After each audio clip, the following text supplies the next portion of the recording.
दोस्तों नमस्कार, आप देख रहे हैं बिंदास हरियाणा न्यूज। आज शक संवत 1947 विक्रम संवत 2082 है। आज श्रावण शुक्ल पक्ष की द्वादशी तिथि और दिन बुधवार है। वहीं अंग्रेजी तारीख 6 अगस्त सन 2025 है। आज द्वादशी तिथि दोपहर 2:08 पर खत्म हो जाएगी और उसके बाद त्रयोदशी तिथि शुरू हो जाएगी। आगे बढ़ने से पहले आइए एक नजर डालते हैं आज की बड़ी सुर्खियों पर। दिग्विजय चौटाला को पुलिस ने लिया हिरासत में। 35 लाख कमाने वाले IITian ने किया सुसाइड, मंगेतर है IB में। अमेरिकी राष्ट्रपति डोनाल्ड ट्रंप ने फिर दी भारत को धमकी। राम रहीम को फिर मिली पैरोल, SGPC ने जताया विरोध। हिसार में कलयुगी बाप ने बेटी से की छेड़छाड़। बादल फटने से महज 34 सेकंड में मची तबाही। मृतक महिला के खाते में आए 10 लाख करोड़ रुपए। विधायक का लापता होने पर पोस्टर जारी करने पर मचा बवाल। SYL पर नहीं बनी बात, CM नायब सैनी ने की बड़ी घोषणा। हरियाणा में राव नरबीर ने पूर्व मंत्री की फिर की जमकर खिंचाई। पूर्व CM भूपेंद्र हुड्डा ने बीजेपी पर बोला हमला, कहा बीजेपी की एक ही नीति, कर्ज लो घी पीओ। नहीं रहे पूर्व राज्यपाल सत्यपाल मलिक, पूरे देश में शोक की लहर, खिलाड़ियों व किसानों ने बताया मसीहा। प्रियंका बोली जज तय नहीं करेंगे कौन सच्चा कौन झूठा। इंसानों की जान बचाने के लिए घोड़ों को दिया जा रहा है सांप का जहर। मौसम विभाग ने बारिश का रेड अलर्ट किया जारी। मैं हूं आपका अपना दोस्त अजय लोहान नारनौंदिया और अब खबरें विस्तार से। हरियाणा के भिवानी में पुलिस ने जननायक जनता पार्टी के युवा प्रदेश अध्यक्ष दिग्विजय चौटाला को हिरासत में ले लिया। दिग्विजय चौटाला चौधरी बंसीलाल यूनिवर्सिटी में जननायक जनता पार्टी के छात्र संगठन इंडियन नेशनल स्टूडेंट ऑर्गेनाइजेशन यानी INSO का 31वां स्थापना दिवस मनाने पहुंचे थे। जैसे ही दिग्विजय चौटाला के नेतृत्व में कार्यकर्ता ओल्ड कैंपस के गेट पर पहुंचे तो यूनिवर्सिटी और पुलिस प्रशासन ने उन्हें रोक दिया। प्रशासन की तरफ से कहा गया कि कार्यक्रम को लेकर मंजूरी नहीं ली गई। इसके बाद भी दिग्विजय चौटाला और कार्यकर्ता अंदर जाने की जिद पर अड़े रहे। काफी देर तक गेट पर दोनों पक्षों में कहासुनी हुई। इसके बाद पुलिस ने दिग्विजय चौटाला व अन्य को हिरासत में ले लिया। पुलिस उन्हें बस में डालकर अपने साथ ले गई। कुछ देर बाद सभी को छोड़ दिया गया। गुरुग्राम में सॉफ्टवेयर इंजीनियर ने सुसाइड कर लिया। इंजीनियर का शव सेक्टर 17A में किराए के मकान में पंखे से लटका मिला। पुलिस को कोई सुसाइड नोट नहीं मिला। मौके से 2 मोबाइल और लैपटॉप मिले हैं। वह 2017 में मध्य प्रदेश के इंदौर में स्थित IIT से पास आउट हुआ था। उसने 47वीं रैंक हासिल की थी। वह गुरुग्राम में एक मल्टीनेशनल कंपनी एलन डिजिटल में सालाना 35 लाख के पैकेज पर नौकरी कर रहा था। अभी 26 जून को ही सगाई हुई थी। उसकी मंगेतर इंटेलिजेंस ब्यूरो में है। अमेरिकी राष्ट्रपति डोनाल्ड ट्रंप ने भारत के फार्मास्यूटिकल प्रोडक्ट्स पर 250% टैरिफ लगाने की धमकी दी है। ट्रंप ने CNBC को दिए इंटरव्यू में कहा कि वे शुरू में फार्मास्यूटिकल पर छोटा टैरिफ लगाएंगे, लेकिन फिर इसे 1 से 1.5 साल में बढ़ाकर 150% और फिर 250% कर देंगे। ट्रंप ने कहा हम चाहते हैं कि दवाइयां हमारे देश में ही बनाई जाए। उनका मानना है कि अमेरिका फार्मा प्रोडक्ट्स के लिए बहुत ज़्यादा विदेशों पर निर्भर है, खासकर भारत और चीन पर। इस टैरिफ से भारतीय फार्मा सेक्टर पर बुरा असर पड़ सकता है। अमेरिका भारत से जेनेरिक दवाइयाँ, वैक्सीन और एक्टिव इंग्रेडिएंट्स खरीदता है। 2025 में अमेरिका को भारत का फार्मास्यूटिकल निर्यात $7.5 अरब, करीब 65,000 करोड़ रुपए से ज़्यादा रहा। अमेरिका के फूड एंड ड्रग एडमिनिस्ट्रेशन के मुताबिक अमेरिका में इस्तेमाल होने वाली सभी जेनेरिक दवाओं की लगभग 40% भारत से आती हैं। डेरा सच्चा सौदा के प्रमुख गुरमीत राम रहीम एक बार फिर जेल से बाहर आ गए। उसे 40 दिन की पैरोल मिली है। रोहतक की सुनारिया जेल में बंद राम रहीम पैरोल मिलने के बाद सुबह सिरसा डेरे के लिए रवाना हुआ। वह 14वीं बार पैरोल या फरलो लेकर जेल से बाहर आया। सिरसा डेरे पहुंचने के साथ ही राम रहीम ने अपने अनुयायियों के लिए पहला वीडियो संदेश भी जारी किया। इस बार राम रहीम को पैरोल मिलने पर शिरोमणि गुरुद्वारा प्रबंधक कमेटी यानी कि SGPC के प्रधान हरजिंदर सिंह धामी ने कड़ी आपत्ति जताई है। उन्होंने सरकार पर दोहरी नीति अपनाने का आरोप लगाते हुए कहा कि जिन सिखों ने अपनी सजा पूरी कर ली है उन्हें रिहा नहीं किया जा रहा, लेकिन राम रहीम जैसे सजायाफ्ता कैदी को बार बार राहत दी जा रही है। आइए बात करते हैं कलयुगी बाप की। जी हाँ, हिसार में पिता बेटी को मोबाइल पर अश्लील वीडियो दिखाकर प्राइवेट पार्ट से छेड़छाड़ करता रहा। इसका खुलासा तब हुआ जब बेटी ने मां को बताया कि पापा रात में मुझे गंदी वीडियो दिखाकर मेरे साथ गलत काम करते हैं। इसके बाद मां बेटी को लेकर पुलिस थाने पहुंची, जहां उसने पति के खिलाफ शिकायत दर्ज करवा दी। बेटी से छेड़छाड़ की शिकायत पर पुलिस ने तुरंत केस दर्ज कर लिया। इसके बाद आरोपी पिता को भी गिरफ्तार कर लिया है। मां का आरोप है कि उसका पति के साथ तलाक का केस चल रहा है, लेकिन उसने पढ़ाई के बहाने बेटी को अपने पास रखा था, मगर वह उसके साथ छेड़छाड़ करता आ रहा था। पुलिस ने आरोपी पिता का मोबाइल जब्त कर लिया है। जब पुलिस ने उसकी जांच की तो उसमें कई अश्लील फिल्में मिली, जिसके बाद उसे सील कर दिया गया है।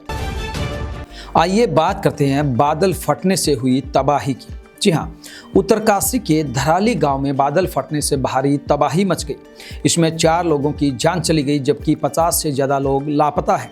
प्रशासन का कहना है कि मरने वालों की संख्या बढ़ सकती है। एसडीआरएफ, एनडीआरएफ, आईटीबीपी और आर्मी की टीमें बचाव और रेस्क्यू के काम में जुटी है। अब तक 130 से ज़्यादा लोगों का रेस्क्यू किया गया है। आइए बात करते हैं एक हैरान कर देने वाली खबर की। जी हाँ, यूपी और बिहार में कोटक महिंद्रा बैंक के खातों में 10 लाख करोड़ से ज़्यादा रुपए आने के मामले सामने आए हैं। नोएडा में एक मर चुकी महिला के खाते में 10,01,356 लाख करोड़ से ज़्यादा रकम डिपॉजिट होने का मैसेज आया। महिला के बेटे ने मोबाइल पर मैसेज देखा तो बैंक पहुंचा। वहीं बिहार के जमुई में एक प्लम्बर के कोटक महिंद्रा बैंक के खाते में 10,01,356 लाख करोड़ रुपए से ज़्यादा जमा होने का मैसेज आया। वह पैसे निकालने बैंक पहुंचा, लेकिन बैंक ने पहले ही उसका अकाउंट फ्रीज कर दिया। प्लम्बर ने बताया कि उसके खाते में कभी भी 500 रुपये से ज़्यादा नहीं रहे। इतनी राशि उसके खाते में कैसे आई उसे नहीं मालूम। हालांकि बैंक के अनुसार ये केवल गलत मैसेज के मामले हैं। राशि किसी बैंक खाते में नहीं पहुंची है। फिर भी दोनों मामलों की जांच की जा रही है। अंबाला सिटी में जल भराव पर अब राजनीति गरमा रही है। अंबाला में सोशल मीडिया पर एक पोस्टर वायरल हो रहा है, जिसमें सिटी कांग्रेस विधायक एवं पूर्व मंत्री चौधरी निर्मल सिंह की फोटो लगाकर लिखा गया है, कहाँ हो चौधरी साहब, आपको ढूंढ रहा अंबाला। बताया जा रहा है कि जिस फेसबुक से यह पोस्ट हुई है वो एक लोकल चैनल का पेज है। पोस्टर में चौधरी निर्मल सिंह का नाम तो लिखा, लेकिन हाथ जोड़े हुए की फोटो लगाई है। अक्टूबर 2024 के विधानसभा चुनाव में कांग्रेस के चौधरी निर्मल सिंह ने तत्कालीन भाजपा सरकार में मंत्री रहे असीम गोयल को हराया था। तब से दोनों में जुबानी और सोशल मीडिया पर लड़ाई चल रही है। इधर विधायक निर्मल सिंह के मीडिया सलाहकार नितिन भाटिया ने डीजीपी, डीसी, विधानसभा सचिव, सूचना विभाग के निदेशक और प्रेस काउंसिल को शिकायत भेजी है, जिसमें उनकी फोटो लगी पोस्ट डालने वालों के खिलाफ कार्रवाई करने की मांग की।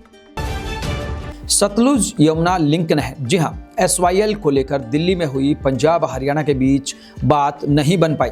1.5 घंटे चली मीटिंग में पंजाब सीएम भगवंत मान और हरियाणा सीएम की केंद्रीय जल शक्ति मंत्री CR पाटिल ने हर मुद्दे पर मंथन किया। मीटिंग में भगवंत मान ने फिर रावी नदी के पानी को लेकर अपनी बात रखी, लेकिन केंद्र ने इस पर अपनी असहमति जताई। इससे पहले हुई मीटिंग में मान ने स्पष्ट कर दिया था कि ये नहीं बनेगी। हालांकि उन्होंने यह भी कहा था कि हरियाणा हमारा भाई है, हमें पानी मिलने पर आगे पानी सप्लाई में कोई दिक्कत नहीं है। मीटिंग से पहले सीएम मान और सीएम सैनी ने गले मिलकर एक दूसरे का स्वागत किया था। हरियाणा के फरीदाबाद में ग्रीवेंस कमेटी की मीटिंग में कैबिनेट मंत्री राव नरबीर ने पूर्व मंत्री एवं बल्लभगढ़ विधायक मूलचंद शर्मा की खिंचाई कर डाली। राव ने कहा कि मूलचंद जब मंत्री होते हैं तो इनका दिमाग थोड़ा ऐसा ही रहता है, ज़्यादातर लोग इनको याद नहीं रहते। मूलचंद शर्मा खट्टर सरकार में मंत्री रहे, इस बार नायब सरकार में उन्हें कैबिनेट में जगह नहीं मिल पाई। राव नरबीर ने जब दिमाग थोड़ा ऐसा ही रहता वाली बात बोली तो मंच पर मूलचंद शर्मा के पास वाली कुर्सी पर बैठे बड़खल से विधायक नरेश अदलखा व NIT से विधायक सतीश फागना ठाका मारकर हंसे। फागना ने अदलक्का के कंधे पर जोर से हाथ मारकर थपकी दी। मंत्री की बगल में बैठे डीसी विक्रम सिंह भी खुलकर हंसे। एक क्षण के लिए चौंके मूलचंद शर्मा ने तुरंत जवाब देने के लिए माइक संभाला। उन्होंने राव नरबीर को तो कुछ नहीं कहा, लेकिन जिस फरियादी की बात पर राव नरबीर ने मूलचंद शर्मा पर चुटकी ली थी उसे करारे अंदाज में जवाब देने लगे। यह देख राव नरबीर डीसी से बात करने में व्यस्त हो गए। उस वक्त मंच पर फरीदाबाद नगर निगम की mayor Parveen Batra, police commissioner Satyendra Kumar Gupta, निगम कमिश्नर धीरेंद्र कुमार भी मौजूद थे। हरियाणा के पूर्व सीएम और कांग्रेस पार्टी के वरिष्ठ नेता भूपेंद्र सिंह हुड्डा ने एक बार फिर चुनाव आयोग पर सवाल उठाए। रोहतक में हुड्डा ने कहा कि देश में चुनाव आयोग पारदर्शी तरीके से काम नहीं कर रहा। तमाम विपक्षी दल ईवीएम की बजाय बैलेट पेपर से वोटिंग करवाने की मांग कर रहे हैं, लेकिन चुनाव आयोग उस पर ध्यान नहीं दे रहा। हुड्डा ने कहा कि हरियाणा विधानसभा चुनाव में भी बैलेट पेपर की गिनती तक कांग्रेस जीत रही थी, लेकिन उसके बाद ईवीएम में पार्टी पिछड़ गई। इसी वजह से ईवीएम पर सवाल उठ रहे हैं। हुड्डा ने कहा कि प्रदेश की भाजपा सरकार केवल कर्ज बढ़ाती जा रही है। भाजपा सरकार को बताना चाहिए कि पिछले 11 साल में वह हरियाणा में कौन सा नया संस्थान लेकर आई है। इस सरकार ने काम कुछ करवाया नहीं, केवल कर्ज बढ़ाया है। इस सरकार की एक ही नीति है और वो ये है कि कर्ज लो और घी पियो। नहीं रहे पूर्व राज्यपाल सत्यपाल मलिक। जी हाँ, जम्मू कश्मीर के पूर्व राज्यपाल सत्यपाल मलिक का निधन हो गया है। ओलंपियन खिलाड़ी विनेश फोगाट, बजरंग पुनिया सहित कई नामी खिलाड़ियों ने उनके निधन पर शोक व्यक्त किया है। वहीं भारतीय किसान यूनियन ने भी शोक संवेदना प्रकट की है। बता दें कि 5 अगस्त को दिल्ली के राम मनोहर लोहिया अस्पताल में उन्होंने 78 साल की उम्र में अंतिम सांस ली। वे बीते कुछ समय से बीमार चल रहे थे। उनके निधन से देश में शोक की लहर है। सत्यपाल मलिक ने किसान व खिलाड़ियों के प्रोटेस्ट को समर्थन दिया था। पहले वे भाजपा के बड़े चेहरे थे, लेकिन बाद में उन्होंने बागी तेवर भी दिखाए और पुलवामा हमले को लेकर भी सरकार पर सवाल उठाए थे। उनके निधन पर अब बड़े खिलाड़ी, किसान नेता आदि ने शोक संवेदना प्रकट की है। बिंदास हरियाणा भी उनको सच्ची श्रद्धांजलि देता है।